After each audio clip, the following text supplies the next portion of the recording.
Yan. Ito, dito nagtatrabaho sa, anong tawag ng Marcolino? Astar shipping mo.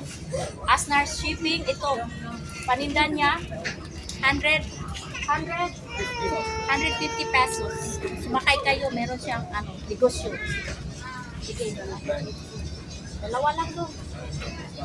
Sideline.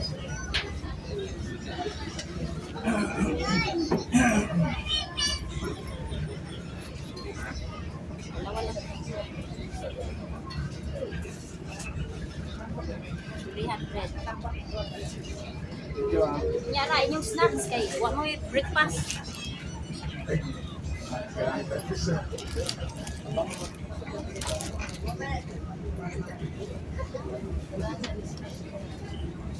Bahin-bahin na ninyo ha. Ano kayo ha sa breakfast?